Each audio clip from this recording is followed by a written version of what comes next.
So the garden has been growing in like crazy. I've been getting a lot of questions on how things are going in there, what's the updates on that. So today I want to go out there, talk to my wife about what's going on in the garden, and she can give you some more info on kind of everything happening in there. We're gonna do a little tour of the garden today. Time to get some work done out here, so thought maybe you'd be interested in what we're growing out here, how things are doing, and maybe even a little bit about why we grow what we grow. Some of the things are just because it's time to try something new, and so we're gonna take a look at some of those things. And I have one cucumber ready to go, so let's take a look. I like to make pickles with our cucumbers, so I grow some dill so that I have something to source locally here. We'll pick some of this and I'll get it in the dehydrator. I've also frozen it so I can throw that in the freezer, and then when it's time to make pickles, I can pull out a head of dill and throw it in the jar so that I have my own homegrown dill to go with my dill pickles. Here we have morning glories, and I did grow these last year. They got kind of drowned out by cucumbers that I had growing up the fence, so I decided to just let them go this year. Everything's a little behind. We planted late this year, and so I feel like we should be a lot farther along than we are, but it is what it is. Can't change the weather. So hopefully within the next few weeks, these will be taking over all of our arbor here, and we'll see some really beautiful blues, pinks, and whites coming through on the vines. This is something new that we're trying this year. In my seeding video, we talked about getting seeds from Baker Creek Heirloom, and if you order enough seed packets, they'll usually throw in something for you to try for free. So this kind of came as a surprise. This is kohlrabi. Clearly, I'm having some issues with cabbage worm. Identify their distinct patterns of fecal material and holes in the leaves. But right now they still look healthy. I'm not too worried about them, so no pesticides going on any of this. We'll see how the bulbs do and harvest those here in a few weeks as well. Back here behind the kohlrabi, we've got some garlic going. So we've also got some grass encroaching there, Mr. Knorr. So we got some garlic going. I planted this late. Usually you want to plant garlic in the fall, let it overwinter in your soil, and then harvest after the spring. This I planted this spring kind of as an experiment. This is something new for me too, so we'll just see how it does. So I planted some green onions last year, didn't harvest all of them, and after the winter they volunteered to come back. What you're seeing here are seed heads essentially, so I can harvest. I've got some ready to harvest here of green onion seeds. I did plant new green onions this year, so I've got some batches of new green onions growing, so we can pick any of those at any time and take those in for salads, etc., whatever you'd like to use green onions for. But I decided to let these go. One, they're good pollinators, so they draw bees, they draw any other pollinators to the garden with the flowers. And then now we have green onion seeds that we can harvest and plant for next year. Here we've got cucumbers. They're gonna vine up this fence, and they're getting tall enough to the point where I'm gonna add some fence up taller for them to continue growing so that they don't start to vine out into the yard. But I do have one ready here. So that one will go in. Our dogs actually really like cucumbers, so I hardly think that we'll even get any of this one. They'll take this one. But soon, all of these flowers are gonna produce enough cucumbers for us to start canning. This is a nasturtium plant. I use this one, I think it's rather pretty. Got this almost ready to start blooming. They'll put out a red burgundy color flower, and the leaves have a nice variegated color. Nasturtiums are edible. We don't particularly choose to eat them, but I use them a lot for pest repellent, natural pest repellent in the garden. Aphids and worms and things like that they drive away from plants. So I plant them a lot with my cucumbers and with my zucchini.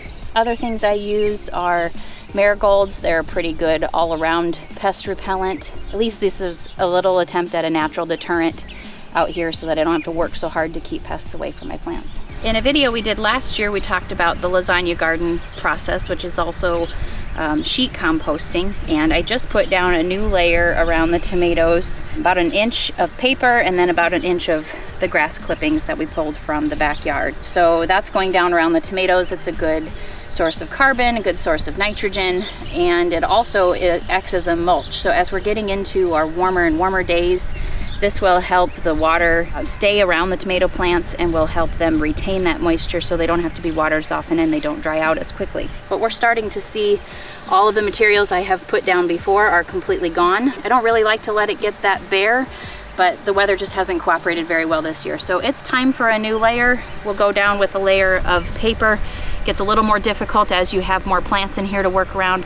You don't want your clippings and mulch to go and pile up right around your root system. They need the oxygen at the root system. So go ahead and get a layer of paper down and a layer of clippings down as we have the materials around here. This is the best tool I found for eliminating weeds quickly in your garden. I've used this ever since I started gardening, and it's been around for quite a while. It's a Japanese weeding sickle. It's got a nice sharp blade on the front, and really it just comes across the soil and it cuts the weed off right at the root zone. So I use that to clear any weeds that are coming up in this area I've chosen not to compost. So here I've got a couple of zucchini plants. Nothing yet ready to pick, although I do have one close to being ready to pick. A little bit more about the companion planting that I do. I've had a terrible time with squash bugs killing off any of my zucchini or squash plants in the past. This year I'm trying radishes, trying to ward off those pests. I didn't plant radishes with the intention of actually harvesting them, although it's been a nice benefit to have those to harvest too.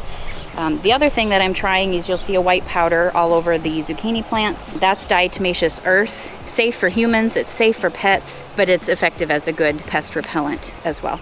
So we're trying a new tomato support system. I have yet to find a tomato support system that I really like. I've tried the cages, the tomatoes always seem to outgrow them. I've tried the Florida weave, where you're weaving twine in between them and trying giving them support. This year, I can't even tell you what this method is called, but essentially what we did was we put up stakes so that I can run wire across the top of it, and I've got twine tied to the top of the wire, and then I've got twine tied at the bottom of the plant. And as the plant grows, all we're gonna do is continue to gently wrap the stem around the twine.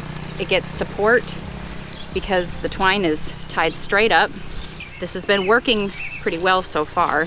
We'll see as the tomato plant continues to grow how difficult this gets to be. Just don't want to break anything here. That's all it needs, and it's got the support from the wind. Now we've had some pretty windy days come up so far. I'm pretty impressed so far with the support that the tomato plants have gotten. So maybe this will be the winner. In the past, I've also struggled with issues with blight on my tomato plants. Now that comes from moisture, contact with ground moisture, contact with the soil, things like that. So I'm trying to do a much better job this year of keeping the tomato plants pruned. So something like this branch is called a sucker.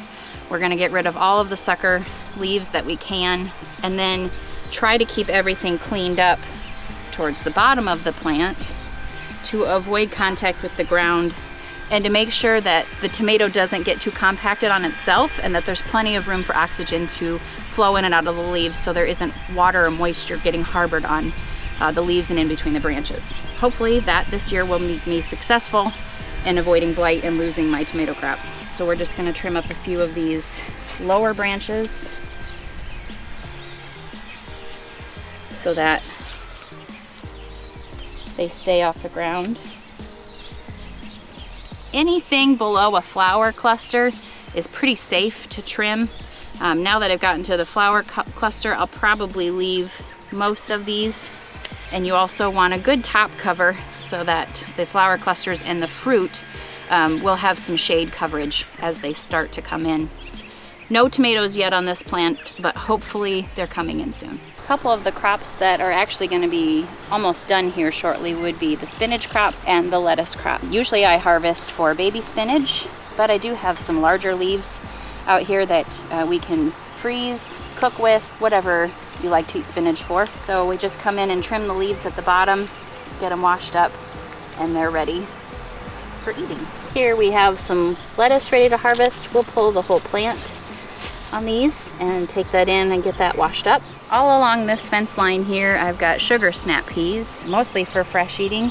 So watching some of those pods come in, not quite all of them are ready yet. Once the peas themselves start to form, they take shape. You can kind of tell this is a little bit on the flatter side. there's still some growing to do there, but we'll keep an eye on these because once they start going, you really need to keep harvesting these a lot in order to continue to tell the plant to produce more fruit. So pick often so that your plants continue to produce. That's really guidance for any of these that we've talked about today. This is also something new I'm trying this year, and not realizing I was giving myself a challenge of keeping the sugar snap peas separate from the garden peas.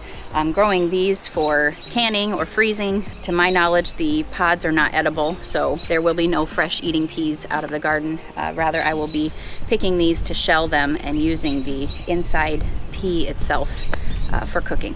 Here we've got carrots growing, and this is another companion plant. Carrots and peas go really well together, helping each other, providing nutrients into the soil that the other one has to take out and things like that. So I'll let carrots grow throughout the season, try and keep them thinned out. If they get too close together, you're really not going to get much off of your fruit. So keeping them thinned out so they each have a few inches of space to grow is really important.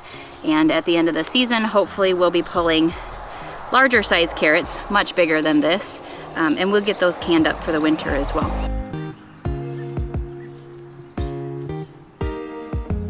And that's the tour of the garden for today. Thanks for watching, everybody. See you next time.